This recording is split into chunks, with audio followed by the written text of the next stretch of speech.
You did an incredible job, and it was probably such a process, like getting prepared for it. What really made you desire this role? Oh man, a lot of things. I think as soon as I read the script, I just knew that this is something that I've been waiting for a long time, and the role was inside me. I was just waiting for a way to be channeled into the world. And it was amazing. I mean, it's very rare that you get to do a character that really pushes you out of your comfort zone and to test your boundaries. And it was a thrilling experience. Now, you spent a lot of time in the shelter, or what, the actual... Yeah, I spent about 2 weeks before I started filming in the shelter, and just wanted to become one of the girls, you know. I feel like as soon as I got there, I just tried to throw myself in their mindset and understand what they're going through and have it be my own journey as well, you know. Yeah, do you feel like you grew a lot personally through doing the movie? Or? So much, so much. I mean, my focus is at all night. My focus is at an all-time high because of this project, you know. It is just constantly something new, constantly keeping up on the character, and just so much. And being in this world that I didn't know much about, it really opened up my heart and just gave me a lot of compassion for these people, and really connected me with people who I wouldn't have had the chance beforehand. Now, this is an incredible story. It's very moving. Tell me how you all met, because I heard that it was an interesting story in itself. Well, we met because Kathy has been doing this work for 30-some-odd years. Yeah. And in that process, you know, she's never done any publicity, but people in the circles who, you know, of sort of kindness and volunteer and all these things, it sort of becomes a chain, you know, of goodness. And somewhere along the line, someone tapped me on the shoulder, and I became a link in this chain where they said to me, hey, have you heard about this place?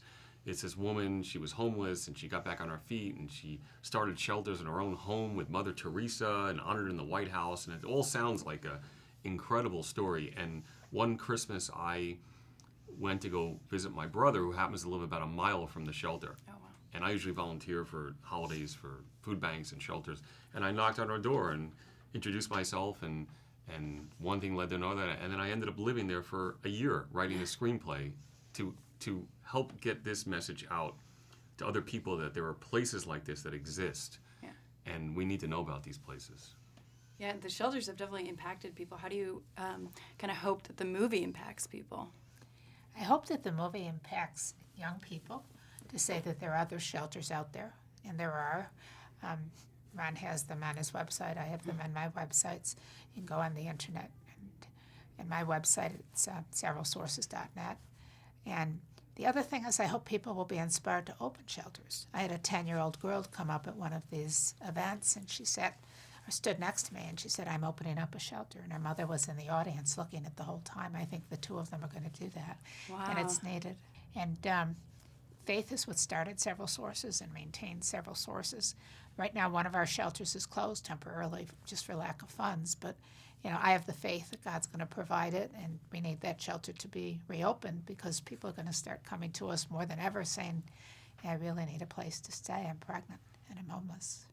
Yeah, she completely transformed. And I think a lot of it also has to do with like the father at the hospital kind of showing her, you know, this aspect of faith. What do you think about that? There's that. There's as well, and at the shelter there's also an aspect of faith that's there as well, and that's a big part of hope. You know, I think that's the entire practice of saying you do not have to feel like everything's against you, because that's not true. Yeah. There are people, there's spirituality, if it's spirituality, but human beings, because it's that person in the room going, I see you. And I think there's more for you, and why not? Why can't there be as real as that negative? Yes, absolutely. There's been hard times and terrible things have happened to you, and just as real as that is beauty. Yeah. Just as real as that is compassion and love and empathy. And there's so much cynicism in this world. Like we always try to be as like we're warring creatures, and that's how we hurt each other, and that's our go-to.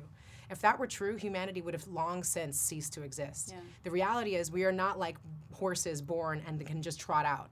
You know, we are born vulnerable, and it's our natural instinct as human beings to take care of each other and love each other. That is actually our human history. Yeah. And we don't ever want to look at that, and we get all fluffy and it's all like sweet and whatever, but that's actually our truth. Yeah. And so I think it's really beautiful when people step up and go, it doesn't matter, we don't have to be related by blood for me to see you and to love you. And I don't even have to know you to love you. Yeah. I love you. I just love you. And either you take it or you don't, but it's real. Yeah. I think that's really, really powerful. Thanks for watching. Now to find more content, follow us on Facebook, Twitter, and subscribe to our YouTube channel.